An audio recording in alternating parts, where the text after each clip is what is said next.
Hello and welcome to the first episode of my new series, which is temporarily Patreon exclusive. I'll work out the details of that at a later point and let you guys know what's going on there. But this is the Creators Lounge. This is going to be a series where I discuss making various things with different people. And the first guest I have is WhaddupNico. Hello. Who is a graphic designer. Mm-hmm.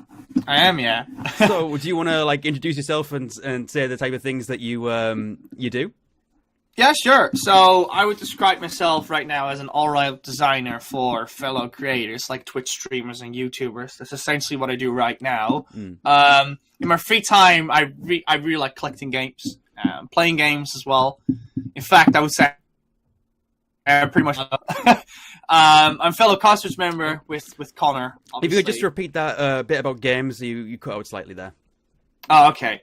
Well, I'm an all-round designer for YouTubers and Twitch streamers where I do merchandise and their overlays and logos and stuff. But I'm also like a game collector in my free time. I really like to collect old PlayStation games. I would call myself an Apescape aficionado. Really like that franchise. A whole lot. I talk a whole lot about it.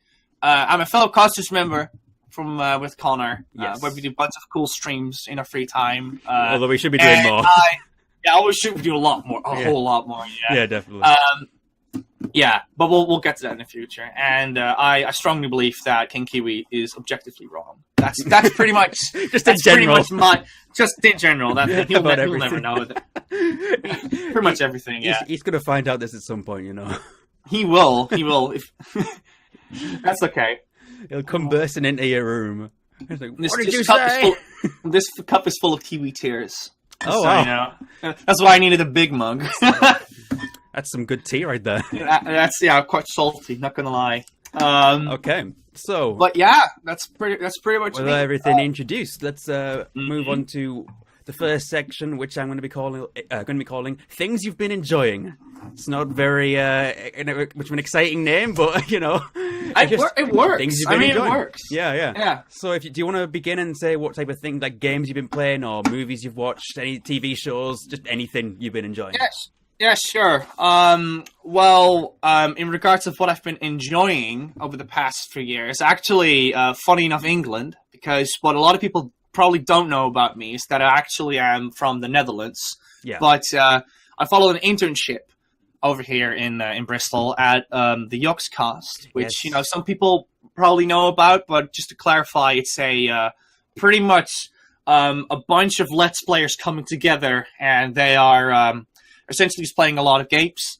And I did an internship over there as a designer, and that was actually my first time being in England, and I actually thoroughly enjoyed that because I got to work on, because these products are already out, so I can pretty much talk about them, but Terps, which is the owner of it, and another man called Rich Keith from Fourth Floor were very generous for giving me opportunities to collaborate with Game Grumps and Nintendo Labo. I did a bit for Doctor Who as well, which was really cool. Yeah. I remember you talking to me about that because I was like super jealous because you were like, okay. I will just flat out say this to the audience, but I do not know a lot about Doctor Who, sadly. So I was one of those people that was like overwhelmed by, well, not really overwhelmed, but more like this is a really big person. To not know their names, and it's very scary. But there was this old lady. Forget me for not knowing her name, but she was like an assistant from one of the doctors. It was Katie Manning, wasn't it? Yeah, she played Jo Grant.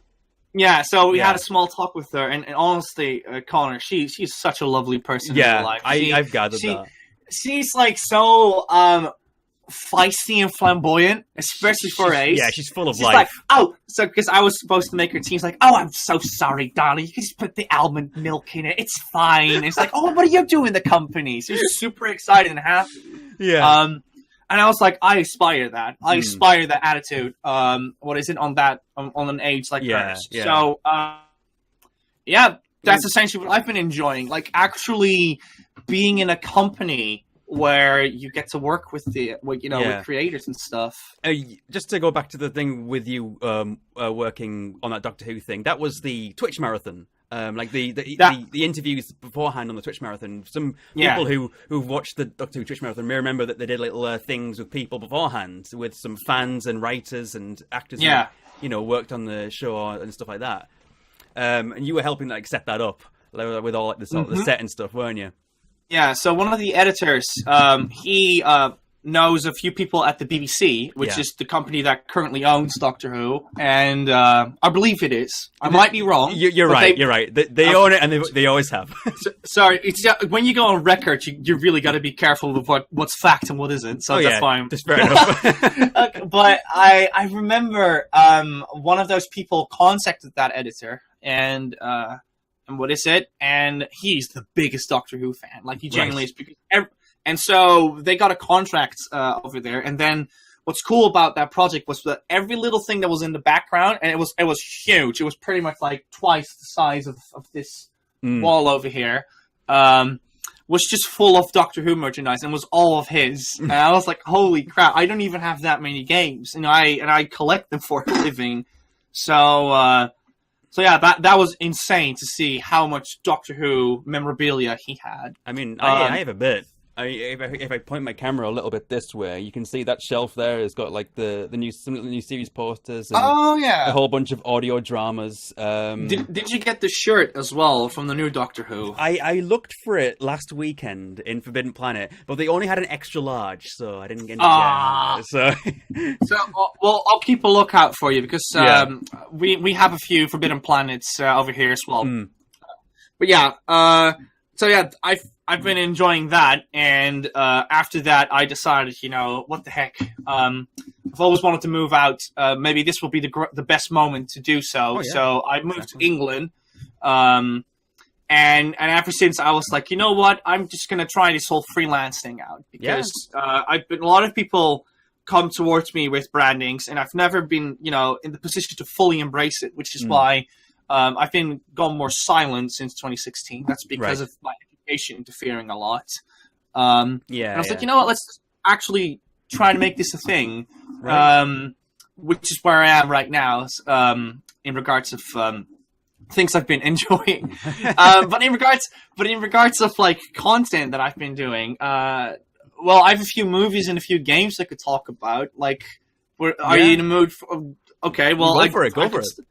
I'll start with a funny one because in regards to what I've been watching, Rosie and I, because we're both in a relationship, I think we can just safely say this by now. But we in December we always have this craving where we want to see something gaming related, but not necessarily good. We'd like to just watch an old Saturday morning cartoon. So last year we watched the Super Mario Brothers Super Show. Oh yeah, on the marathon throughout December. And this time we were we heard so many good stories about this, or terrible stories actually. Yeah. So we watched 20 episodes of the Street Fighter cartoon, and let me tell you, it is really funny. It is insane. Well, obviously, a lot of people cringe about it because they think that it's terribly written, terribly drawn, and to their defense, it is true that it's not I think I saw a clip the other day from it where I think it was Guile, and he says, goes Sonic Boom, and it doesn't happen. He goes, no, something like that. It's great because the thing is, Rosie and I, we've never really played Street Fighter. We've always been more of a Tekken person, and because of that, this is actually our first time we're being introduced to all these things. I've picked up bits and bops over the years, but even I don't really know what Guile's story is. So this is pretty much where our Street Fighter lore starts. And, and for instance, what is it? Guile is so aggressive when he does the Sonic Booms. But what's cool about that series, what I think is great, is that they mimic all the attacks from the series. From what I've seen, the spinning star kick from Chun-Li. That's pretty cool. So there's little cool things in it. But it is absolutely terrible. It genuinely is. But it's so cool because every morning when we woke up, we genuinely just 7 a.m. We popped it up, we watched it for 20 minutes, and we were just in tears again. So that's what I've been watching. So if you want to join in on that craze, then by all means, like every December, just grab something like, I haven't seen the Donkey Kong cartoon yet, or I've the Mortal Kombat movies or something. I have an interesting little thing about the Donkey Kong cartoon, because back in 2014, I was originally going to do a video on it, but I kept pushing it back, and it just never came to fruition. The script was 100% done for the video. Oh, really? Yeah. I have actually posted it on my Patreon, so people can read the script. It had an intro with like a little cameo appearance from Smash Master Show. It was a good friend of mine. Oh, yeah. And yeah, he actually ended up recording that little intro for me, so I feel bad that I didn't end up using it, but yeah, I uploaded the script and the cameo as it stood, so you can actually find those on my Patreon. But yeah, I did initially want to do a video on it. I think the reason I ended up not doing it is because I just saw like loads of other people started doing it, and I just didn't want to be like, I didn't want to blend in. I didn't want to have any jokes that overlapped, and I just thought, I'm not feeling it anymore. That makes sense, yeah. Also, probably because Pro Jared made one as well, exactly. Isn't it? Because there's this thing on YouTube where you're not allowed to talk about the same topic. Yeah. Even if when it's like 24 hours away from each other. Because I remember there were two YouTubers that did medieval in the past. Yeah. And I remember that the smaller YouTuber got so much slack for doing that 24 hours after him. But the thing is that the video was so well created and scripted that it was pretty much impossible to do that in a day. Yeah, yeah. So if you're one of those people, don't do that. People put a lot of effort in the video. It does not take 20. They are not PewDiePie. Yeah. they have to really work hard to get their numbers in. Yeah. But yeah. What is it? I mean, I would still love to watch it if you have the script. I mean.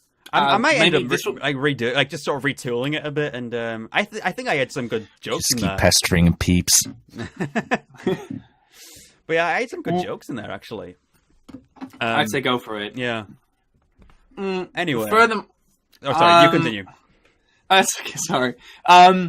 So obviously I've watched a few other movies over the months. One of the ones that was probably the most enticing was actually a really surprising one. Was Christopher Robin? I don't know if you've watched that one yet. Yeah. I haven't seen it, but I've heard some interesting stuff about it, and it seems like it's got a pretty cool cast. So, I don't know. Well, obviously you have Ewan McGregor in it, if that's how you pronounce it. Ewan McGregor. Yeah. So he does a fantastic job portraying Christopher Robin, and the whole cast is very aware of it. But what I like the most about that movie is that they, rather than having this cartoon being on its own Disney path, because I think Disney itself makes good productions, but they're always like very tainted to shareholders.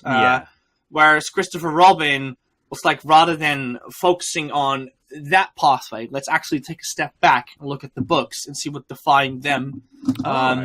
And because of that, you get like this more almost melancholic vibe to it. And there's so much like depth in what the characters say. Like you can actually sometimes stand still and focus on what they are actually saying. Like there's this great scene with a balloon, which I will not go in depth about. Don't worry if you haven't seen it yet. I will not spoil it. Fair enough. It's not really a spoiler anyways, but there's just like this scene with the balloon, and whenever Pooh talks about the balloon, like just really pay attention to what he says and how it adds into like the grander scheme, because there's so many moments in that movie where I was really felt like what is it, something hurting my throat, like it was that good. Like I really enjoyed that one. So that's one of the movies. I know that Peter Capaldi's in that movie. He's the rabbit. Is he? Oh yeah, he is. Yeah. Yeah, and I know Jim Cummings is back to rehearse Tigger and Pooh. Yeah. Oh yeah, that's true. Peter Capaldi was in it. Also the guy in what is it that loses his eye in Pirates of the Caribbean, like one of those pirates. He's also a very famous English actor. Mackenzie Crook. I do not know his name. I think it's Mackenzie Crook. All I know is that he's also somewhere in the movie. Yeah. Is it quite nice? Is it like one of those two sort of goofy comedic pirates? With the Yeah, wooden eye. those Yeah. two. Yeah, Yeah. yeah. Yeah, The one with that's- the wooden eye. Yeah, that's Mackenzie Crook. He was. Okay, he was he's also in the movie. He was also in the UK version of The Office. Mm. I watched the other series with The Office, not Yeah. The Office itself, but Office with Peter Capaldi in it. Oh. It's very dark sense of Oh humor. yeah, the thick of it. Yeah, that's also a pretty good series. Although it's a bit too dark for my taste. I put it all on DVD, but I haven't watched it yet. So Okay. Well, it's very dark. You will probably need to take a few. Yeah. Well, at least I had to take a few breaks because I was like, "Oh, wow, this is pretty bad." yeah. He definitely has For what some happens to the character. has some language in that. Yeah, pretty much, yeah. But Peter Capaldi does a great job in it. He's a great actor. He is a great actor, Did yeah. you see the there was a music video recently by one of his distant relatives, Lewis Capaldi. It's called "Someone You Loved." He was actually the main actor in that video, and it's got sort of this sad little story about this guy's wife who died and like what happened after, and it really shows off his acting prowess because Peter Capaldi can do so much with like a look. Like his face is brilliant. Is he like a Willem Dafoe where he can just do whatever with his face what he likes? Well, it's more like what I'm saying is, as he can pull a face and you know exactly what emotion he's feeling, and it can be a really complex feeling, like sad, but also like a bittersweet sadness, and he can portray that on his face, and you're like, how does he do that? How does he portray those emotions so well? He's really good. Because whenever I see stuff from Doctor Who, like he's probably a fantastic actor for Doctor Who, Right. but every time when I see him, he always, like in the promotions, he always looks like very mad. Oh yeah, and angry and always like on a mission. That's how they promote his character. There's a lot more to him than that. I could talk it for ages about the Capaldi of Doctor Who, and there's so many like great British comedy actors in that regard. Like I also have this great fascination for Hugh Laurie, Rowan Atkinson, Stephen Fry, just to name a few. But Peter Capaldi is definitely up there as well. Whenever I see him in other stuff, I'm like, he always just nails it. I know. I don't know how he does it. He's just very good. Yeah. All right. What movies have you been watching then? You know, I don't really think I've been watching many movies recently. I catch up on a few sort of recent releases when I travel to America to see my girlfriend, because I travel with an airline that like has really good a really good movie selection, and they've got like a little tablet in the seat in front. So yeah, so like I'm just like, oh look, it's the new Avengers movie. I haven't watched that yet, so I just stick that on. But I'm not really much of a movie person. I mean, I should watch more. Like, are you one of those social watchers where well, it sounds a bit menacing, doesn't it? That name, social watchers. But what I mean with it is that like I am actually one of those where I not watch a movie on my own. The last time I watched a movie on my own was Perfect Blue, and that was in July. Okay, but. Usually, I always like to watch watch movies with people. Yeah, I'm like that. I'm definitely like that. Yeah, I think the last movie I watched, now that I think about it, was I watched the Prince of Egypt with Maddie, because she hadn't seen it. Oh, I haven't seen that one either. I think it's because it doesn't look. Because as a kid, I always felt like if it doesn't look like Pixar or Disney, I was always like, "What is this? I don't get it. This isn't." Because I always was like quite force-fed in regards of the movies that I watched, and if it didn't feel like it aligned, I wasn't interested. Okay. But I've heard the animation in Prince of Egypt is really good. Yeah, everything, like there's so much detail in regards of like movements and weird angles with the faces that's incredibly hard to nail down. I think it's James Baxter. Who's like a legendary animator. He's worked on so many different things, like Beauty and the Beast. He's worked on all sorts, I think. I'm pretty sure he was involved with that. And I think the reason that we ended up watching Prince of Egypt is because we were talking... Well, she was talking about James Baxter, because she quite likes animation and stuff, and I think she wants to do a little bit of animation at some point. But we're talking about James Baxter specifically because he recently did a small portion of a Steven Universe episode. Okay. Have you seen the latest one? No, okay. I won't say anything, but there is a specific segment in it that's really beautifully animated, and everyone was like, "Whoa, why? What is this suddenly really, really good animation?" And that's James Baxter. Okay, he did that little bit. That's funny you mentioned that. Yeah. No, but in regards of like modern cartoons, I think the closest that I've watched is Gravity Falls a few years ago. Right. I don't know. Like I fell in this phase a few years ago where I just wasn't interested in those series. I was going more for like mature media. So something like actually like Daredevil came around like on a very good moment in my life because that was like what I was kind of craving for, something that still felt like the teenage days, but felt like it was more mature. It's like Metal Gear Solid, where it's still like zany, cartoony, and doesn't all quite make sense. But it still is trying to be very serious. Yeah, it's like a dark story, but it's told with the tongue a little bit in the cheek. Yeah, got a sense of humor to it. So yeah, I've watched like Adventure Time, Steven Universe, and that stuff. The only reason why I've watched Gravity Falls is people were trying to sell it to me. Okay. At one point, I was like, okay, you know what? It's on Netflix. I already have Netflix. Might as well try it out. And I loved it. Yeah. Yeah. Gravity Falls it's really good. Okay, I mean, that's one I haven't watched. I've only really watched Steven Universe, and that's just because my girlfriend encouraged me to watch it with her. So I was just like, okay, then I'll watch it. It's very watchable. It's good fun. Yeah, and also because, like I said before in the interview, like I'm quite busy, so I don't necessarily have the time for these. Plus, I'm a social watcher, like I said, so I always watch with people. So I even barely get the opportunity to watch a series like. I'm with you on that. Yeah. Yeah. I don't always have time to watch things, but I'll just kind of catch things where I can. I'm curious though, Connor. Like, obviously, because you're a Spyro fan, right? I mean, I played Spyro 3 a lot as a kid, and then I caught up on the other two later. But I do really like the Spyro games. Yeah. Have you tried out the Reignited trilogy yet? I haven't. I don't have a PS. I haven't. I don't have a PS4 or Xbox One. But it's so good though. Like I've already played bits and pieces of it, and I'm just what is it? Like bless Rosie, because she'll probably explain it a bit more in depth at some point. But she she went to this Spyro event for her work.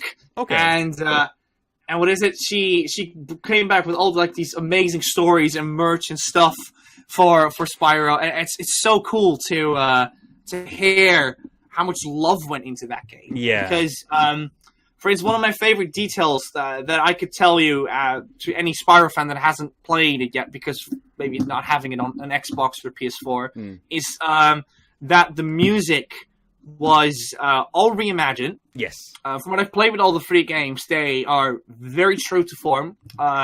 Except for like vocal bits, like some of the vocal bits in some of the songs, like Magna Cove, I believe it was. It's the one with the party hats. Oh right, yeah, yeah.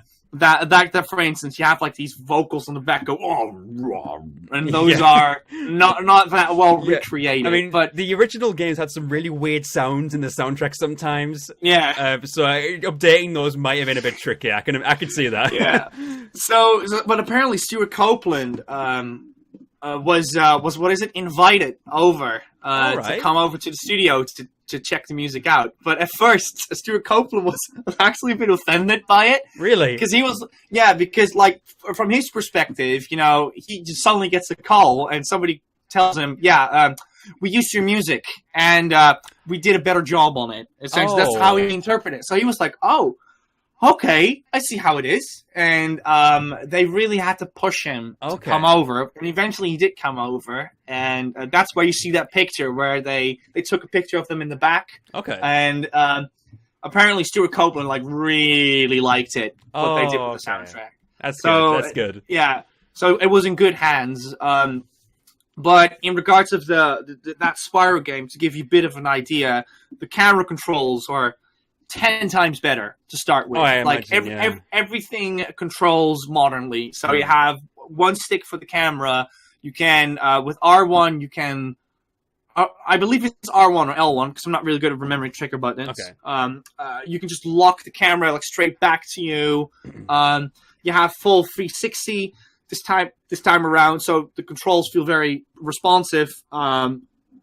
So it feels quite modern in that regard. So it like replaying Spyro 1 or some of the mini games you used to struggle with, like the hockey one, or getting all the crystals with with Hunter in the ice cave, are becoming so much simpler because of it, for good reason. Because when I play games, I really like looking at the crafts of it.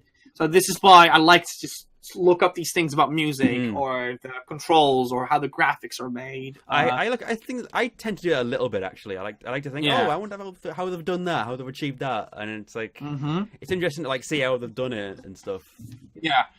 I don't know. I just feel like the craft behind these games and Spyro's probably like its best moment is actually in this animation. Like there's so much like proper detail in them.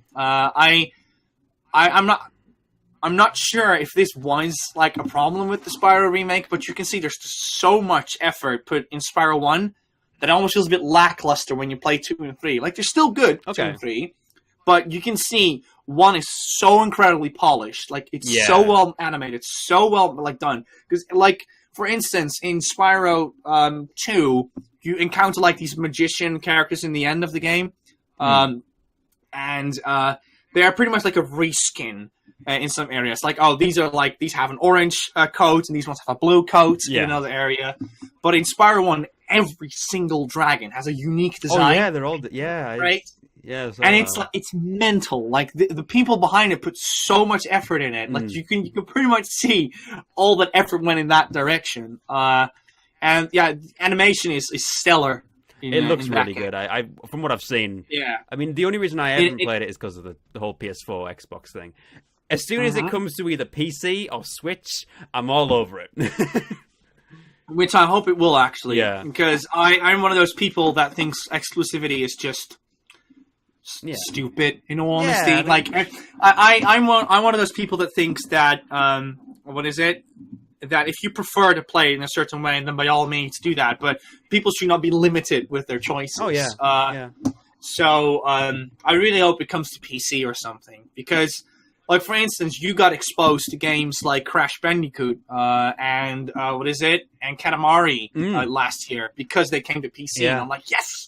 More of these games come to PC, please. It does feel very strange to be playing Crash Bandicoot on PC, but you know, I do like it. And it looks so good though. There's the PS4 Pro cannot compete with that. But speaking of games coming to PC, because yesterday, let me not date this video. At some point, in the past, mysteriously that you don't know, mysteriously, Yakuza Kiwami came out. And if you've never played the Yakuza games, then by all means start playing them. Like, I haven't. Kiwi will tell you to play them. I know he will. Every Sega fan will tell you to play them. I've played Kiwami 1 and Kiwami 2 over the past year.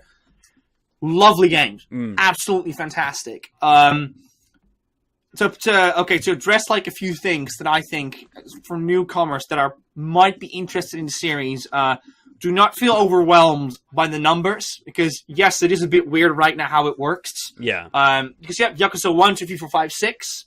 Then, obviously, you have 0. And then you have Kiwami, which is, like, a bit confusing to some. So how it works is Kiwami is basically, like, a remake of that game.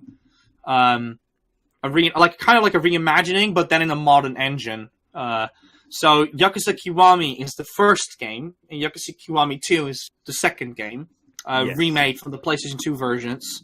And I would just like recommend people to start with Kiwami 1. Like most of the rewards in that game actually come from replaying most of these games, from playing these games in the right order from release, because Yakuza has this unique situation where it's always like the same area, because it takes place in like Kamurocho, which is a city based off of Tokyo's red light district, and you will see like a lot of recurring characters, reappearing locations.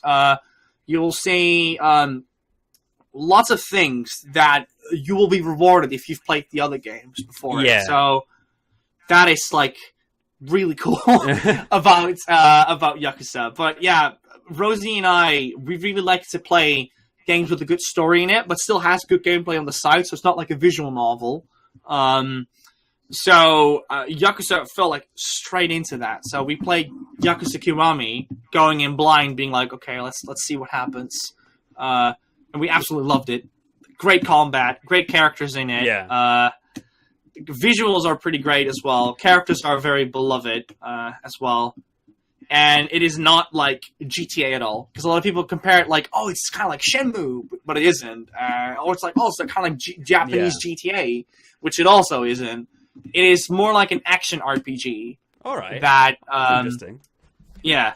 But yeah, it came to PC as well. It's dirt cheap on PC as well. So if you're on a budget, I would like really recommend I'll look those into games it. out. Yeah.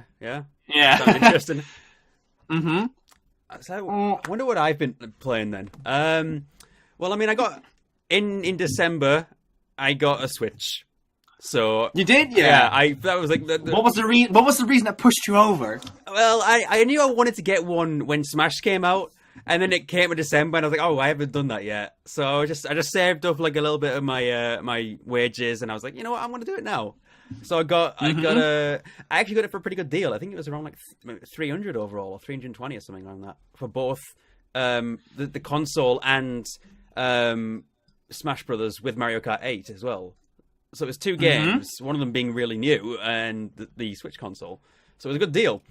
And I just wanted to play these games, and because I knew that everyone else would be playing them, and everyone on my Discord would be playing Smash when it came out. So I was like, I don't want to be left out in this. So was this your first Smash Brothers? Yes, to a degree. I played a little bit of Brawl and a little bit of 4. But I never like played them enough to know what I was good at in them. And whereas with Ultimate, I've started to like play as different characters, actually understand the mechanics, because I never did before. Yeah, I was just jumping around and hitting people and usually falling off. Yeah, Ultimate is very good at that. Yeah, Ultimate is very good at pleasing almost everyone with it. Now there will probably be lots of hardcore competitive players telling everyone right now that I'm objectively wrong, which is fine. You know, anything goes. Yeah, with Smash Brothers. They like what they like. They like what they like. Yeah, that's what I think, because there's like this almost like us versus them thing with competitive and normal play. So I'm kind of like, why can't both sides just have fun? You know, that's how I feel about a lot of things as well. Like, especially with like stuff like TF2, which has a very...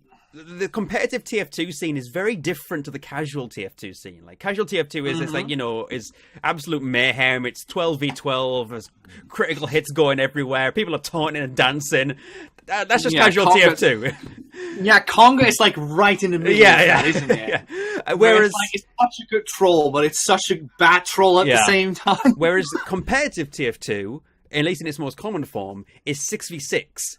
And you generally end up with 2 scouts, 2 soldiers, a demo man, and a medic. No one plays any other characters unless they are pushed to like a point where they're at their last point, and they might go a defensive character. So basically, like heavy engineer, spy, and sniper. Who else? I'm thinking of someone else, but anyway, the other characters who I didn't mention, they become like sort of specialists rather than generalists. They don't have a place in the regular sort of combat of a 6v6 mode. Yeah. So it's an entirely different game, and you can't balance those two games in the same way. If you balance something for the 6s mode, like, it could become insanely powerful for like casual mode. That happened to a few weapons. And if you balance something for casual mode, it might become banned or something in the 6s leagues. So there's a bit of a disconnect there that I think they need to reconciliate somehow. And they all, like, the casual player saying, you can't do this, it'll ruin the game. And the competitive players are saying, you can't do this, it'll ruin our version of the game. Yeah, exactly. So I feel that that pressure with Smash sometimes, where I feel like I'm almost supposed to say I'm not liking Ultimate because it's not Melee, but I really just came into Smash Ultimate as a vacuum. I was like, I'll just let it hit me, or see where it goes. And then when I played it, you might have felt this as well, but Smash Ultimate really feels like a celebration of all these characters coming together. It absolutely does, yeah. I am one of those people that thinks it was a good idea to unlock all those characters because I absolutely hated Bowser. I do not like him. He's slow. He is not effective in battles, at least for me, for my style that I like to play. And then I played him in Ultimate because he was, one of the options that was available. And I loved it. Yeah, I really did. I loved playing as him. Yeah, I mean, it encourages you to play as every character because you unlock them slowly and you're like, well, I want to try out someone new, but I don't have the characters I want to play as yet, so I'll just try this guy. And you're like, oh, actually, I really like this guy. Yeah, so I can respect their decision, although it should be good that sometimes developers give you either way, but that is it's a completely different subject. Yeah. All I'm saying is that I really like Smash Ultimate. On New Year's Eve, for instance, I had such a draining Christmas because there was just so much to do that when New Year's Eve hit us, I was just like, oh yeah, we're supposed to celebrate this day as well. Why don't we just play Smash all day instead? That's a good idea. That's pretty much what I did. I wish I'd been there. I just played the single player all day. That's all I did. I had the time of my life. It is so funny to see Solid Snake going through whatever he did from MGS 1 through 4, and then to see him also in that. You almost just get a PTSD from just staring at his face at that point. So I'm like, he's seen some serious stuff. And now he's getting eaten by Wario. And now he's getting eaten by Wario, yeah. Oh man, I just really liked what they did with Smash Ultimate. Who's your main? So, my main. Well, obviously it differs per game, but I always fall back on Captain Falcon. Okay. I really like him. I used to like Toon Link. I don't think he's as good as he used to be. Okay. I like playing with Marth as well throughout the series. What else? Because there's so many characters. Like for the first time, you get lost on the title screen. So I have like 60 amiibos. I'm just staring. It's like, which one of you do I like? Which ones do I actually like? No, I like Ken as well. Oh, interesting. Yeah, I haven't figured out like the Street Fighter characters yet. Yeah. Oh man, I love the homage that they done for Street Fighter. Even though I haven't played them, I just think it was such a cool little thing from Sakurai to basically say, "Oh, let's give them a little little stage." Yeah. Which is always so funny because I played the single player and at one point you get to a point where you can go to different worlds in the single player, and it was very late because I had to go to bed. I had to wake up early the next day. Okay. And I said to myself, okay, I'll just have a look, see what this world is, and I'll just move on from there. I'll just go to bed. Okay. So I open up the world, and I just hear the marimbas and the pianos just coming in, like boom, boom, boom, boom, boom. And I'm like, oh, this is Donkey Kong, isn't it? And then you see the original overworld, like that, and I was screaming. I was genuinely screaming. Like Rosie was just like, what's going on? Why are you so excited? I was like, this is the main world from the Donkey Kong games. I was so excited, because I don't get to say this a lot on Twitter, but because people think I'm only like PlayStation, but I adore Donkey Kong Country. It's such an amazing really franchise. love that series. Actually, I played it a bit in a cheeky way on emulators, as you do when you don't have the consoles. But look, Connor. Look at this boy. Look at him. Absolute unit. He's such a unit. No, seriously, you could fit like Lucas in his belly. That's how thick he is. Yeah. I love him. I love that K rules in this game. He's great. But yeah, he's great. Yeah, but I was so happy with Smash Ultimate. I am so glad that they tried to satisfy so many people at once. Yeah. I felt like, not to be mean to Smash 4, because I think Smash 4 is good in his own regard. Okay. But I think that Smash Ultimate was what Smash 4 was supposed to be. Yeah. A celebrity, celebrating all these franchises coming together with as many people coming together as well. It's just fantastic. I I loved it. My main is actually Pac-Man.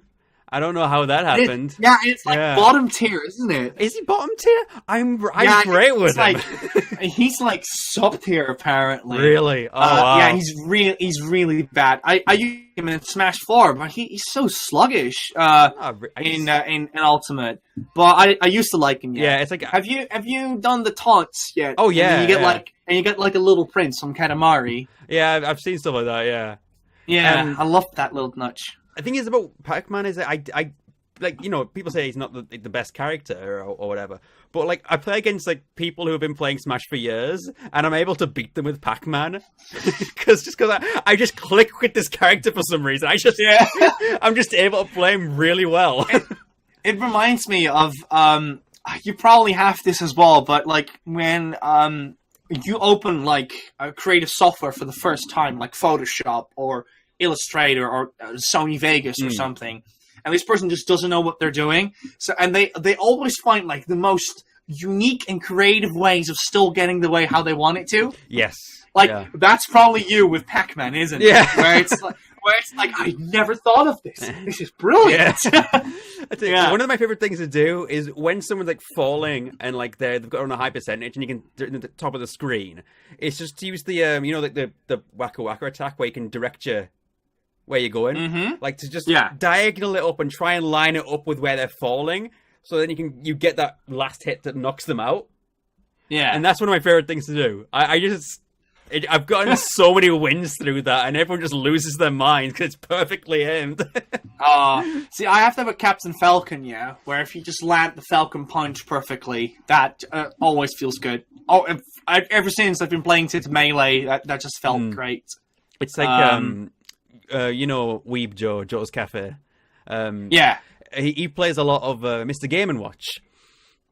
So whenever one of my friends is also like ridiculously good at it. Yeah, and whenever he hits the 9 on that random number attack, and like just someone gets sent out, and it's just one of those things that everyone just goes like, "Oh my god, he hit the 9!"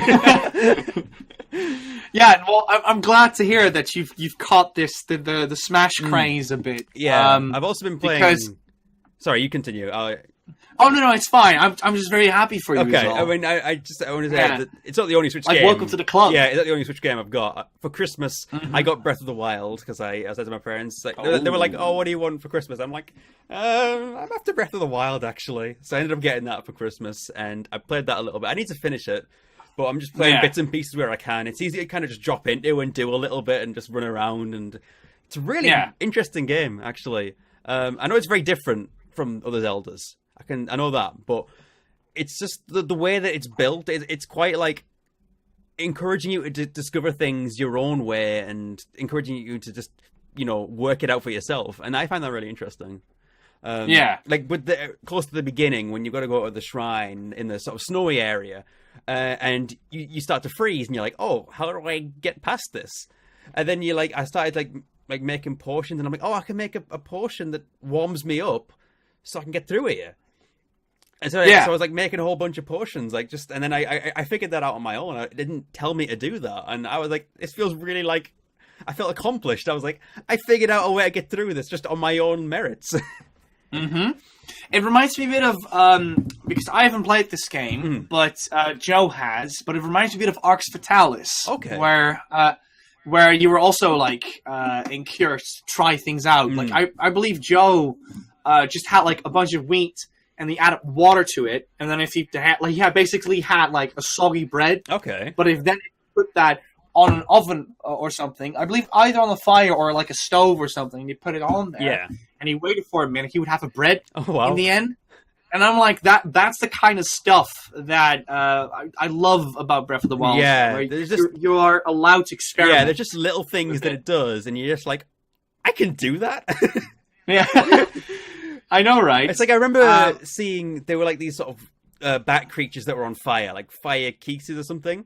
And I had like an ice rod, which shoots like a ball of ice. And I thought, I wonder if I hit them with my ice like attack, they will die straight away, and they do. And it's just like, oh, it's just like little things you connect in your head, and you think, I wonder if that works. And quite often they've thought of it, and it does. What I like about Breath of the Wild is that it tries to, everything is just a bit more balanced this time around with the rupees and the hearts and the potions and stuff. And I remember that when my sister was at one of the hills where you can get like lightning arrows. Yes. And she was incredibly like underpowered at that point. But it was so refreshing to, actually be on edge again. And actually having to maybe stealth your way through the game rather than, a Zelda game that feels like Ocarina of Time, where it's very combat driven and almost like linear. Like you're supposed to go this way to the boss and then that way so you can get that item so you can go back and like you get encouraged to do all these different things, which I love. Yeah, so Breath of the Wild is gets 2 thumbs up for me. It's a great game. I haven't played too much of it yet, but it's great. There's so much in it that you can just kind of just drop in and do a little bit, which is what I've been doing. Just every now and then I'm like, oh, I've got a spare like hour or so. I'll play a little bit of Breath of the Wild. So, if I could recommend you any other Switch games you should check out. I don't know if you've played Donut County yet. That might be a good zany game for you to try out. Yeah, that's the one with the badger and the hole gets like bigger and bigger. So I would recommend that one out. Snipper Clippers is a good co-op game. Right. That's a lot of fun. Always be on the lookout for deals because there's loads of indie games. So just click on a random indie game. Check that out. I remember I bought Grim Fandango for the Switch as well because it was like £3 and I was like, I could just... Grim Fandango is like the new Oddworld, new and tasty, where it's like almost always on sale and always on discount. And if you can put it on another platform, by all means, let's do that. Which is good because Grim Fandango is fantastic. Yeah, it's love that game. This is kind of skipping ahead to the second section, which we need to get to the second section at some point. Okay, that's okay. But which is the things you've been making segments of the podcast, which is like things we've been working on and stuff. I'm actually working on a Grim Fandango video at the moment.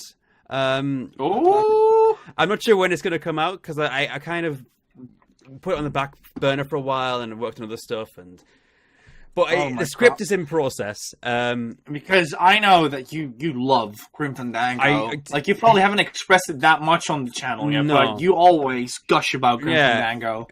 It's just I've known I've known the game for ages. I only finished it like a couple of years ago or something actually, but I played it a little bit beforehand, and I'd seen loads of playthroughs of it. So I was really excited when Sony announced the remake because I was like, "Oh my god, that was the last thing I expected." Oh, that's so funny you mentioned that actually, because I remember that day quite vividly, and it was like that E3 was insane to begin with. Like when they announced Final Fantasy VII and Shenmue straight after each other, my whole timeline just was gibberish. I've never seen my timeline just be like nobody could talk anymore.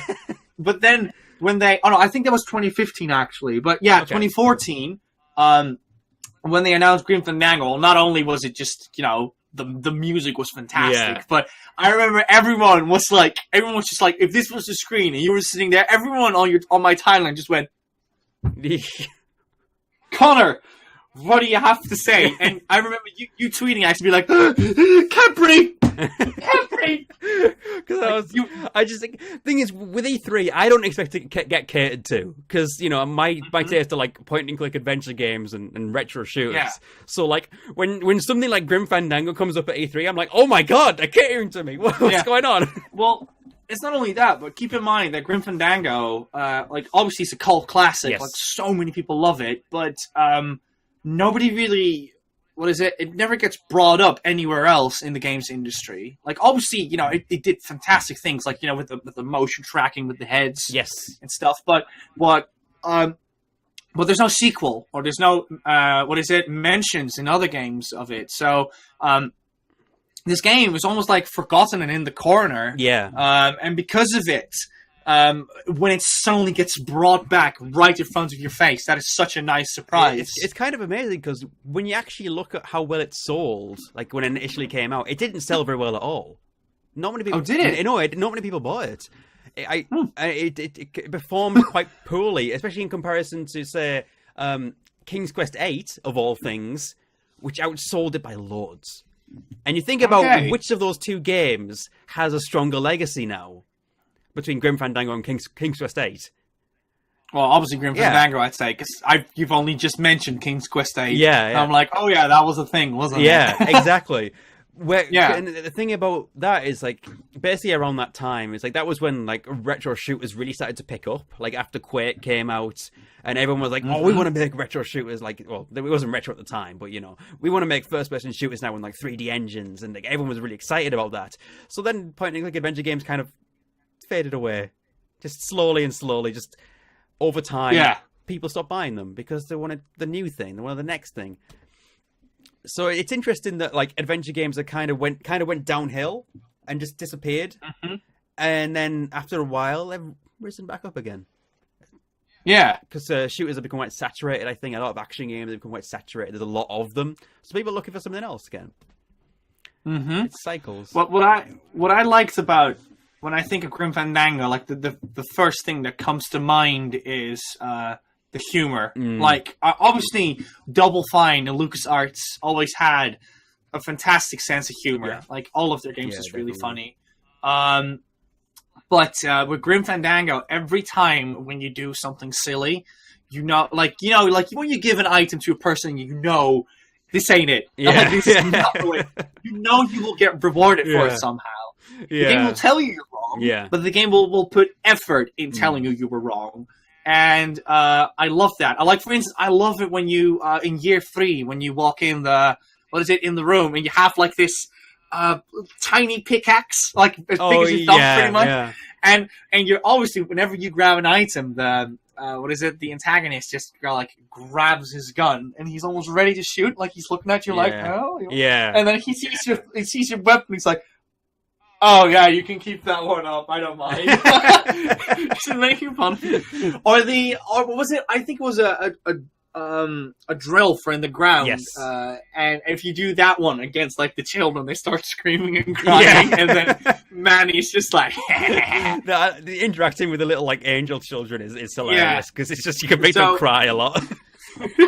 So if anyone that's listening to this hasn't played Grim Fandango for some reason, just like always, just test anything on everything. You will get rewarded for it. You will have a great time. The VIP lounge is Rosie my favorite bit. Where the High Rollers lounge. he's like, the doctor said I wasn't supposed to gamble, but they cannot get into the High Rollers lounge now, can they? I love Glottis. He's the best. Oh, man, I miss him so much. Yeah. We really want to, like, you can see we're, like, big fans of plushies, but we really want to get, like, a Glottis plushie somehow. Because we love that You might be able to get one commissioned or something. I don't think there's any official ones. Yeah. We actually want to get, at one point, if we need to, like, let's say if our room or space wouldn't allow us to have dogs, we really want to get, like, a guinea pig and a rabbit. Okay. And we want to get like a small guinea pig, white one, and we'll kind of call that Manny. And we'll get like a big brown rabbit with big ears, and we want to call that one Glottis. Awesome. Yeah. That's great. Yeah, because we absolutely love Grim Fandango. It's fantastic. Yeah, but absolutely great. Making a video on it at some point. I don't know when it's going to happen, but it is in the process of happening, among many others. I have a lot of projects at the moment, actually. What about, do you listen to Rusty Anchor every now and then? Because we actually do. I don't really, like, listen to it, but I know what you're talking about, Yeah. That's okay. So you've been making Grim Fandango videos, apparently. Do you have any other videos you're working on then? Or you're like, nah, gonna keep my mouth shut for a bit. I mean, depending on when this is going to come up, the patrons already know what I'm working on because I already reveal that. Okay. And considering this will be coming out later, I don't mind revealing actually what I'm working on. Although knowing my schedule, it might still be in the future by the time this comes out. Okay. But one thing I have been working on is actually something that's a little bit different. It's another Bionicle video, but it's not a review of it's not a review of a piece of media. It's not a review of a movie or a game. It's a review of the old Bionicles I made when I was a kid. So you make videos about Bionicles? No. I made my own creations because the Lego, you can build your own characters and stuff. And I uploaded them to this site called Brickshelf, which is basically like an image hosting site for Lego. Bit eclectic, but that was like a thing that I did a lot. I could build something and I uploaded it, and like this is my character, and I did that for years since I was like 9 years old. And then I came across the account and I was like, I could do a video talking about these ridiculous characters that I made. And it would also might be cool to just like actually make a video about like the community or something at the time. Yeah, because I remember being a part of it actually. I mean, I think I've got some brief mentions because this video is actually pretty far along. I've got the script written and the voiceover recorded. I just need to record the camera segments and actually edit the video. But yeah, I do have a little bit of a discussion about the community, like BZ Power, which was the forum that I frequented when I was a young lad. I think that was the first forum I ever really went on as well. The first like online community was BZ Power. Oh, that's gonna be great then. Yeah, little cool fun fact, because in the Netherlands, where I grew up, they had like these supermarkets, and when you have a supermarket over there, they always had like these special deals where you get like little things with your purchases. So like get like 2 sacks of potatoes, you would get some. But in the Netherlands, you could actually at one point get like those mini Bionicles from the first generation. Okay. And obviously, I was like a little kid, so when I saw that, let's just say like smoked sausages or something at the time were on sale, and my mom and I saw that, I was like, Mama, we need to go to the store because we can get a Bionicle for 2 smoked sausages. And my mom was like, oh, okay, we'll get the 2 smoked sausages. So I had to go on my little tiny butt, cycle for like 10 kilometers or something to get to that store, which is pretty long for a kid. I was so excited because I knew I was going to get that Bionicle. Bionicle was like a big thing. I'm not saying this because I'm on an interview, but like, I swear, like, Bionicle was such a big thing for me as a kid. It was big for me as well. Yeah. Yeah.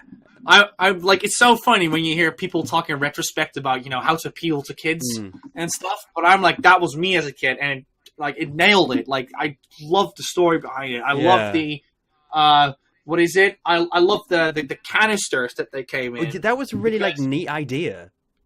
Yeah, because you can actually, I believe one of the first generations, because I'm just doing it from memory, but, one of the first generations, you could put, the mask on top of it, on top of the canisters. Yeah, it was actually, a little dome thing, and that was, a part of the story where, you could have a mask on the top, or there were little holes on the side. There were 6 little pinholes on the side where you could take the heads off the characters and put them around. It's like the masks are on display. Yeah, I remember now, yeah. Because I also had these posters and whatnot as a kid. I still have them somewhere in our attic because I was an avid collector of everything. I remember when it was Christmas, I got this huge box of those remote control crab things. Oh, and don't get me wrong whilst I'm saying this. I always got I would say 30 pounds of Christmas gifts or something. Okay. But that was the one time as a kid that my dad was like, I'll spoil and rotten for one. So I got these crabs, and that was when I had that, because that was so much money. Yeah, for me, the Manus crab, all my I think. Pocket money just went to Lego. Lego was filthy rich because of me. 100% of my pocket money income just went that direction.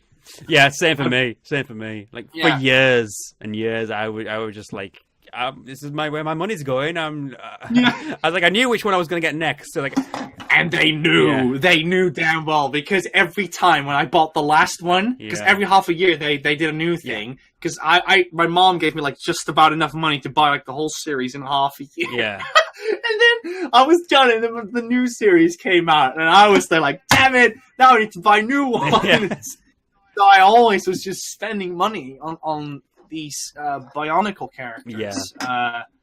But yeah, I'm not quite sure if I would put them on display or something, but I would definitely keep them. Yeah, because it's a big part of my youth. I know I have over there, you can't see it right now, but I've got the original Tahu on display.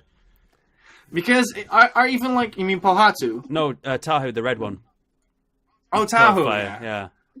I remember some of the names. I remember Gali, it's the one with the ice claw, the claws, and she's swimming on the water, I believe. Yeah. Which one was your favorite then of the first gen? Like as a kid to play with? Kopaka. I really like Kopaka. The ice one that's with the one with the claws. No, that's Onua. Okay. I know all of them, I'm sorry. But Kopaka's the one with the ice guy with the sword and the shield. And the I remember that one, thing, a scope eye. Was it in the promotion? He grabbed like the edge or something, and he's like hanging like Nathan Drake from Uncharted 2 on the cliff. I think his promotions were with him like sliding down hills on his shield. Yeah, you're right now. Yeah, I remember that image. My favorite was Pohatu. Funny enough, because his kick mechanic. That's a lot of fun. that did it for me as a kid. Like that was the only, because all of them just had like or that was it. Yeah. And Pohatu, like he was pretty much the same with his legs. Spinning legs.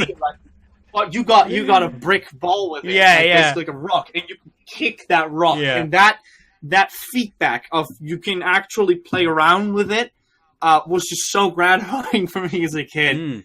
I used for everything I made with Lego. I was like, can Pohatu kick this away?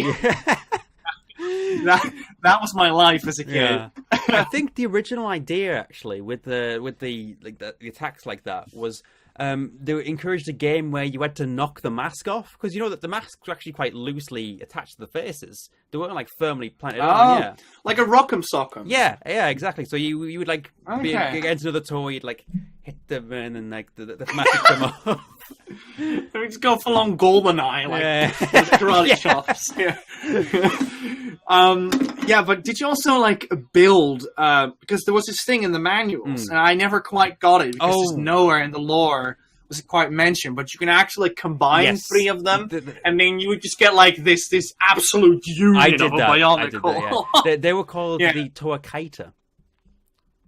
Okay, I'm not sure that's the official name, but it's like, do they have any purpose? I think in the lore they do appear, like briefly. It's something to do.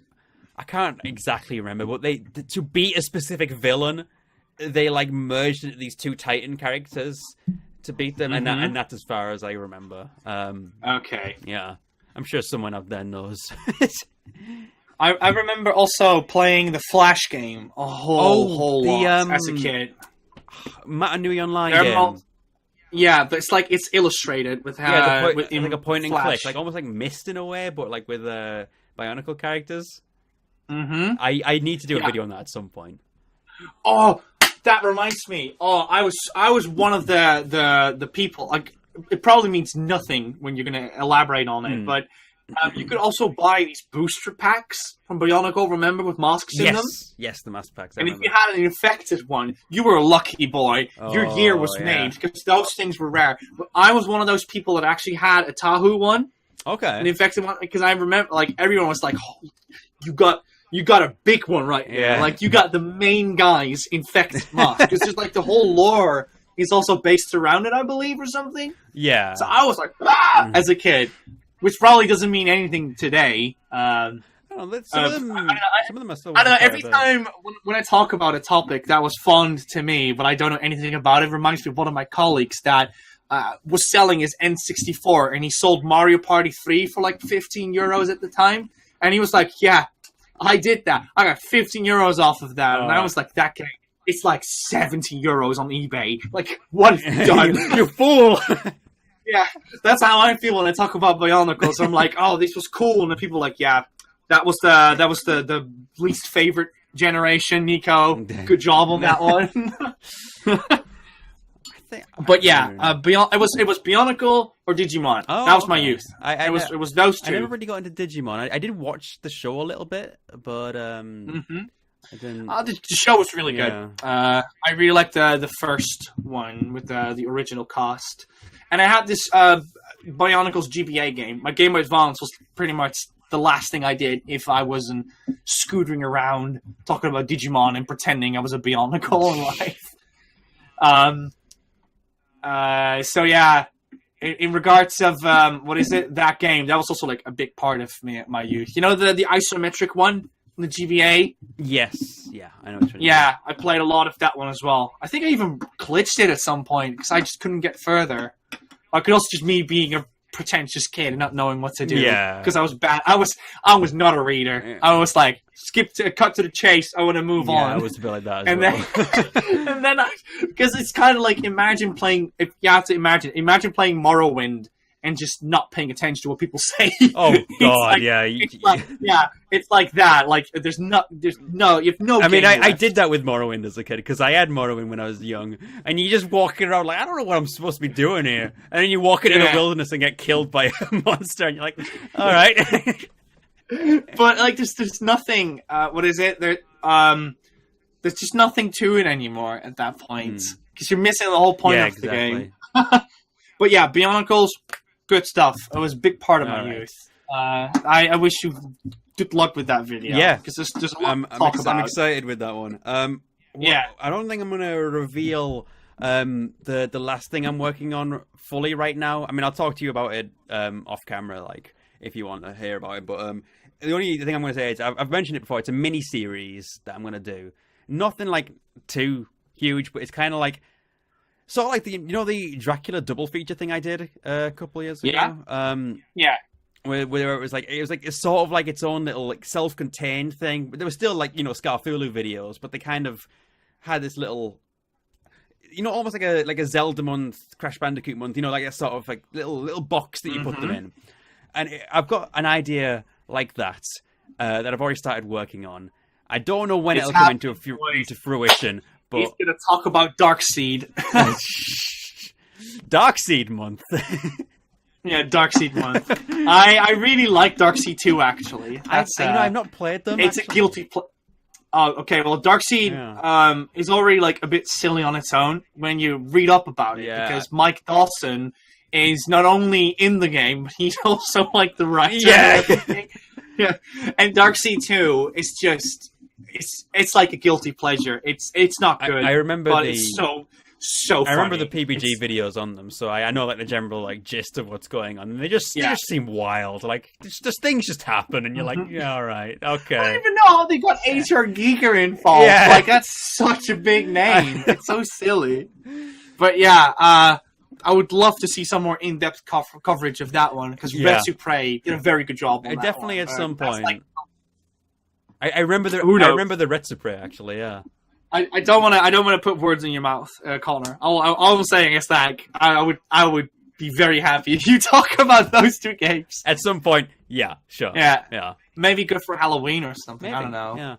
Yeah. But that sounds cool. Well, yeah. I'll tell you what the miniseries is off air. But yeah. So what have you been working on, or is it nothing like too specific, or is it anything interesting? I could talk about a few things. Well, obviously, going in retrospect, I've worked with the Yogscast on a lot of stuff, which is really cool. But in my own time, I've also been working on these vector logos last year. Yes, and I've calculated it all up together, and it came up to like 700 logos or something, which is like even my mind was blown when I calculated. That's quite a few. That is a lot, yeah. Considering that I've also been through a lot of consoles itself, it is a lot, yeah. I want to round that up to 1,000, and I'm like, okay, now I'm good. Now I don't want to focus on it anymore because I've bigger things to do than that. But yeah, that has been going on, but some people already know about it. But right now, I am working mainly on brandings. Right now, for instance, I'm doing some branding work with Cinemassacre. Oh yeah, which some people know from the AVGN, Angry Video Game Nerd, and Rental Reviews, pretty big on their show right now. So that's been going on. Obviously, like a few other YouTubers that I'm working with. The thing is that it's probably better if I don't mention them at all. Yeah, I think with Cinemassacre, I'm confident enough to just to just mention that. Yeah. But it's mainly because those things pay the bills, and that's why I'm focusing on those first. But I do have a lot of ambitions for for YouTube and Twitch, actually. Like, obviously, I'm going to go back to Twitch once my equipment is fully ready again. Yes. Which I'm very excited for, because I have lots of like really cool ideas. I even bought a kazoo. So my god. Yeah, we can have more fun with that as well. I just really have this fascination of just getting a wall of just like loads of weird tools, like slide whistles and like I love the slide whistles. They're so good. Yeah, just like so many weird instruments that you can just toy around with. I remember you just awakened this memory.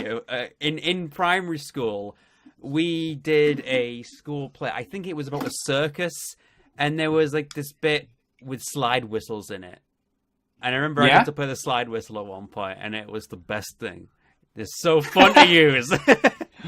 They are really fun to use, yeah. But you can actually play songs on it as well. Yeah. You cannot just go, which is craft on itself. But yeah, in regards to Twitch, I have loads of really cool ideas, but it's just that I just don't have the time for it right now. But I know that it's a slow progress, and people have been very patient. That's what I'm very blessed with right now, that the people that do watch me are very like on the lookout, essentially. Yeah. I'm always on the lookout. So yeah. Oh, thank you. And well, I've decided for myself that I want to do more animation stuff and what is it? Do more I pretty much like motion graphics. Yes. Because there's a lot of work out there for that in Bristol. Okay. But I think it's good that I put my skills to the test and try things out with it. So I'm thinking of starting a YouTube channel about certain topics. Okay. Which I've already have like 2 scripts in the works for it. It's just that I've learned that's not spill the beans too much, because put the work in it first and then talk about it. Yeah. But yeah, those things are like, if I'm done with, if I basically paint the bills, I'm like, okay, great, now YouTube. So I've been working on that as well, and I hope to launch at least 6 videos in 2019. Awesome. On that, so that's going to be great. That sounds good. Yeah. So I've pretty much got that going on in the back. So just awesome. making a lot of brand inks. Still keeping up with the Vector logos, and focusing on a YouTube channel in this year. Get some workouts. Yeah. I'm looking forward to it. Yeah. Thank you. All right.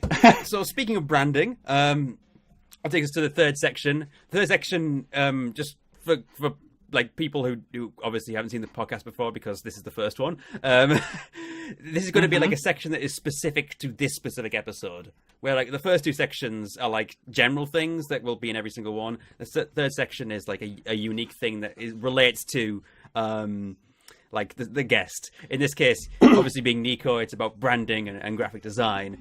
So basically, Nico has been the graphic designer for my channel for a number of years, since I would say probably 2013. It must have been about mid 2013 when you did that first logo for me. I think it's actually 2014, because I remember that. Yes, it was 2014. My origin story starts with Caddy in 2013. Yes. And from there on out, I remember in 2014, I was like on a rampage with brandings. I remember that. You were like, I just remember you'd see someone like, oh, they've got a Nico branding and they've got a Nico branding. I still fear that, it kind of backfired at one point. Yeah. Because I fear that you might. Yeah, it's always a bit of both. Like the more, the more popular you get, like the more people disagree with you as well. Well, it's always the nature of things, isn't it? Yeah, it's the nature of things, yeah. But it's always been this lingering fear of, have I done that phase well enough? Like, was I supposed to not do something that I did anyways? But it doesn't matter. So yeah, 2014, yeah. Well, I could give you a bit of a idea of how we designed through those 2 phases. Yeah, go for it. Okay, well, obviously, back in 2014, I think I got to know your stuff through Caddy, actually. You probably will have done, yeah, through the Broken Sword 2 video. I'm like, knowing my background with games, I didn't really play that much PC games, so I don't think I stumbled upon your content at that point. Yeah. But I remember that Broken Sword video quite well. Yes. Yeah. So I saw your channel, and I remember just reaching out to you, being like, "Hey, are you perhaps interested in a rebrand?" I think it took a bit to get a bit back and forward, but it did happen. I've never really been good with communicating with new people, so Yeah. I was a bit like, it's oh, okay. no. all I know is that I was just like, let's try this out. Let's email this person, because when you're still like very, very young, what happens is that you are very you'd like to take a risk. You're all very excited. You're ambitious, and you want to put your work out there. So my mentality at the time was go out there and see what you can get. Yeah. So I was like, because my idea with the YouTube community at the time was contribution. Yes. Like I always felt like I wasn't in it for the money. I wasn't in it for the fame. I was in it because I wanted to help other people out. And when I saw the YouTube industry at the time in the Hidden Block Norwoods community, Yeah. Especially the ones in the many, not in the few, Yeah. they all could basically they had a pretty decent logo, but it could have been a lot better. Yes. And when I saw your branding, I was like, I feel like I could do something for this person. Yeah. So just as an offer, I walked up and we got into contact eventually. Yeah. So when I did your first logo, one of the keep in mind this was at a time when I was like, it was the Wild West for me with logos. Like, how do you even make a YouTuber logo? Yeah. So for me, what was important was that at the time was, okay, what are the iconic features of your channel, and how can we implement that in the logo and, make that prevalent? So when I did your logo, I was like, well, obviously there's a scarf in it. And when you think of a scarf, you think of something that like curves a bit, and you think of like woolly textures and stuff. So when I made your logo, I was like, I want the S to be yes. to be curvy. The S itself was a scarf, wasn't it? It was. Yeah. It was. Yeah, but I should have put a bit more detail perhaps in it. But then I put like a stroke around it. Yeah. And when I put the stroke around it, I put like small edges on it, which made it look like a scarf. Now looking back at that, I could have done a lot better job on that last bit. Okay. And I feel like the logo itself could have been a bit more exciting, because when you do a branding nowadays for a YouTuber, what I always stand for is that it needs to reflect the personality of the channel, and I think that is important. Key features are fine. You can always stylize that for whatever reasons there are, but the logo needs to communicate what the game or what the person is about. Yeah. What the personality of the person is about. I know what you're getting at, yeah. Yeah, because what a lot of things that I see with YouTube channels is that what they focus on is they focus on what kind of content they make, because they're like, oh, I focus on all PC games. Let's put a monitor in it. I focus on PlayStation games. Let's put a D-pad in it. And sometimes I do that, obviously, but I like to make that like a last second, like a last thought, because I did do that. On the banner itself? Yeah. But that was because it was a last thought in it. Like I said, the main focus is the personality. Yeah. Because when you focus on personality, that to me is why people stay. And like obviously you talk about PC games, but you have a certain calm warmth to your videos. It's like you can just sit back, just watch it, feel cozy and comfy, and you do not feel like you need to be on edge or be entertained in a jokey manner. Yeah, that's always the vibe I go for. So yeah, I'm glad that comes across. Well, that's what is important with a logo, because a logo needs to communicate what the company essentially is about. So and then the audience needs to reflect back on that, being like, oh yeah, I see what this content is about. That's why, McDonald's looks tasty and Burger King looks tasty, because, that's where you come over there. Not for the burgers, but for a tasty meal. Yeah. So when I did your logo, your second logo, for me it was important to keep it a bit more formal, because when you do videos, I feel that obviously they're still comedic, but there's a serious tone to it. So I wanted that goofiness of the logo. I want that gone because that was like, we don't need that anymore. Yeah. And I, like I said, I felt the style of the scarf was not as well optimized as I want it to be. So to me, it was important that, that you had like this, because when you have a scarf, it almost feels like it's layered up out of strokes. Yeah. Because that's kind of like how you knit it. Yeah. So I was like, how can we visualize that? So I was like, let's make it out of strokes, like the Sega logo. Yeah. So I started doing that. And then, I thought of putting like a texture over it, which would make that yarn texture just a bit better. Because if you actually look close to the logo, you will see that there's difference to how the texture bends. Because I wanted to make sure that the texture itself didn't look like it was just a texture slapped on top of it. Yeah, like, boom! like an overlay. Now it's yarn. Yeah. Now it's yarn. Yeah. Right? That's how I would have done it. Yeah. No, but well, the thing is that people want the money's worth. They don't just want like something they could have done themselves. Yes. That was important that was nailed down. And because of, and then I thought to myself, well, obviously, I said that warmth needs to also be in the branding. So I said, like, rather than go for like the vibrant colors that your channel used to have, I was like, let's go for a bit more deeper colors, more serious colors. I noticed that. Yeah, yeah. So that you see more mature and adults on your content, which I think you've definitely have become more through the video. Okay. So you're now that communication of adult, warm, serious, but still like a bit goofy. That's why it's slanted as well. A bit goofy still. Needs to be in there, and I just think that communicates better to what you stand for right now.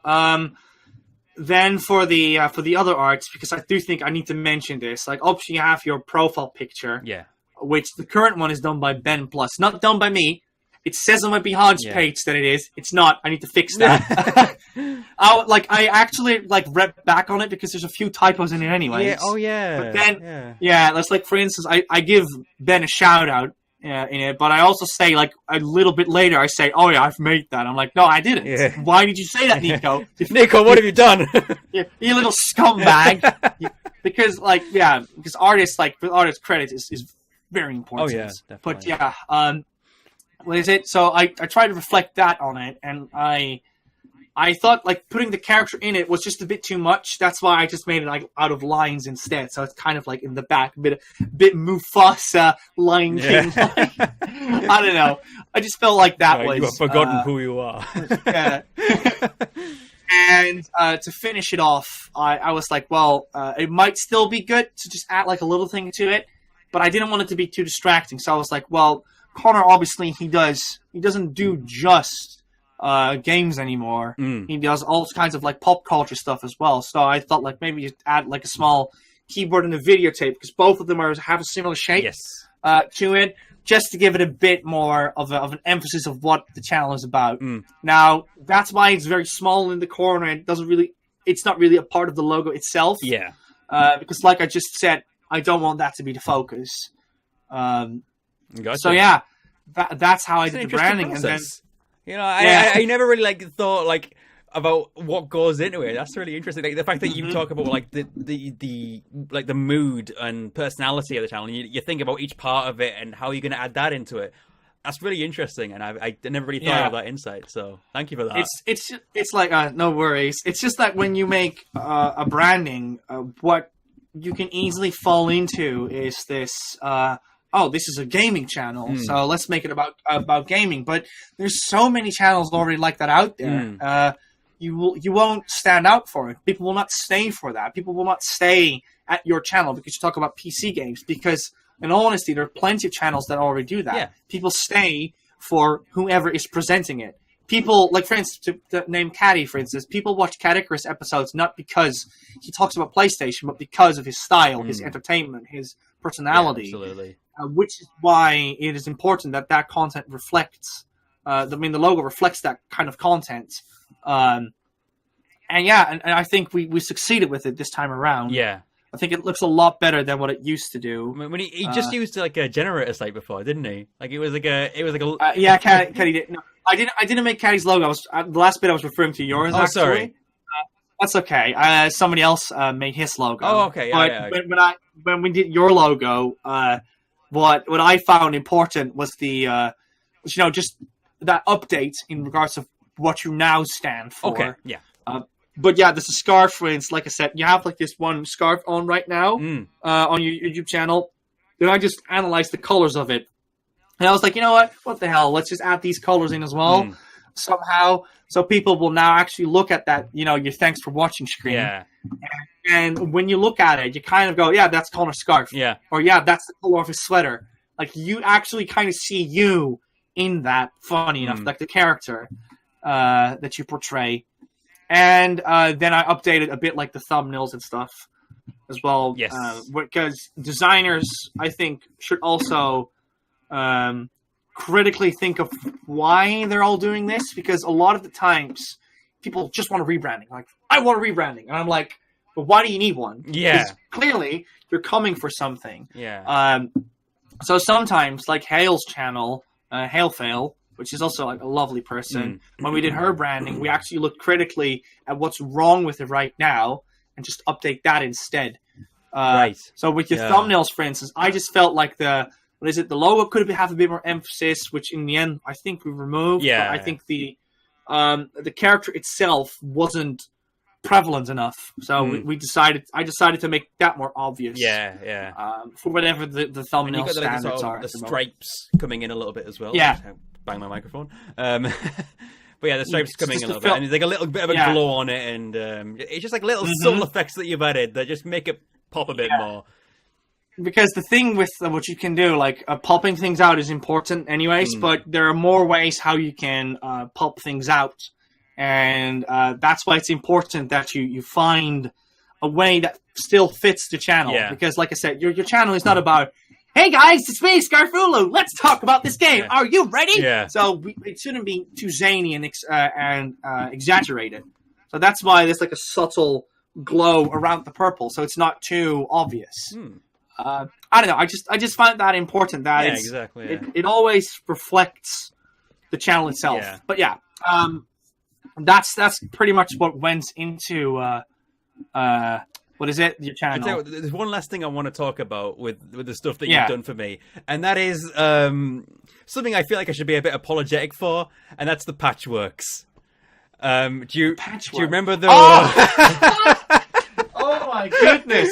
Oh my god! Do you know how much time I spent on that? You could have come at me now because you remember. Yeah, I remember now. Yeah, you should have kept that one in the grave. Oh my god! I feel like I should bring it up though because it is an interesting thing.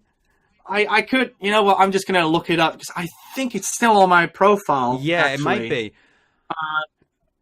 Yeah, I'll have a double check on that, and if it is, then what is it? Then you'll probably see it somewhere in the Patreon. Yeah. But yeah, when I did that branding, that like, oh my god, that took so much effort. Yeah. I feel like I should have told you just told you to slow down because it was just an idea I had in my head. It wasn't anything concrete, and then you were like making this go no for an hour. Went anywhere. Yeah, and then you were like, "Oh, look what I've been making." I'm like, "This is so cool," and then like you made it all, and I'm like, "No, I'm not doing it anymore." I felt so guilty. So I remember there was like this embroidery style. It was really cool. It was really really cool, and I feel so guilty about that because you put so much into that, and I didn't do anything with it. I think if I just to put a bit more salt in the wound, I remember that every icon that I had to make had to be remade in vector on itself. And because of that, every icon itself probably took an hour to make. And there's like 1, 2, 3, 4, 5, 6, 7 times 4, 28 in there. So it's like 28 to 30 hours. I'm so sorry. For that background. I am so sorry. It's okay. Worse things have happened to me in the past in regards to branding. But like we even had like this very nice recolor of you actually over here. All right. I'm just going to stand it over so people can see it. But yeah, we changed like the icon, the colors a bit. We add some extra textures to it. It was quite nice, yeah. But whatever. but it's good that you apologize about. Yeah. I think you already did anyway. I'm sure I did, 'cause it just weigh on me when I do stuff like that, and I feel so guilty. But I think it's just like you were really excited about this project, and yet I was just like, I only had ideas. So it's kind of like you thought it was further ahead than it was, and I didn't communicate that well enough. That was kind of the disconnect there. But that was I remember still we like also made like this Grim Fandango icon, didn't we? I remember that one as well. I'm pretty sure I have it somewhere over here. I know you did a Photoshop. Yeah, I found it. Photoshop of like a sort of Grim Fandango skeleton face over my icon, and I remember I used that for my Halloween avatar for quite a while. Is that what you're talking about? Yeah, this is the one I was on about. Yeah. You remember that one? I do, yeah. Yeah, that was a fun one to make. But yeah, what is it? That's okay. Don't worry too much about it. Like, these things happen. Yeah. It's also like, fuck, it's like 5 years ago or something. Sorry for swearing, I mean. No worries. It was 5 years ago now, yeah. Yeah, but that's alright. I think what we have right now looks really dope. Yes, it really does. It really, really does. And I can't thank you enough, because, you've done so much for me.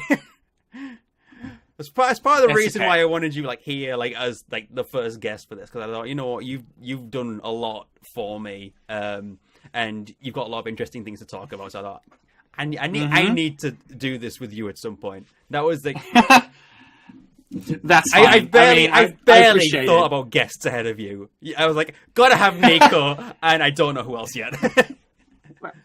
Well, obviously, you will probably think of a few other guests in the future. You've made some which suggestions. I'm looking forward to. Yeah, in all honesty. Yeah.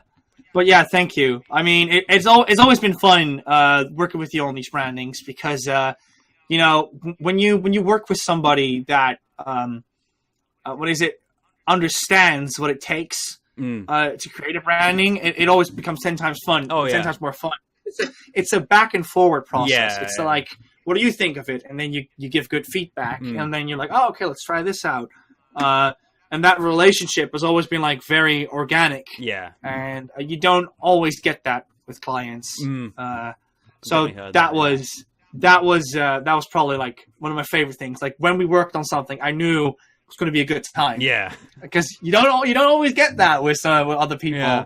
Well, there may be some projects that I'll need your help for soon. So, we'll wait it out first. We'll wait it out.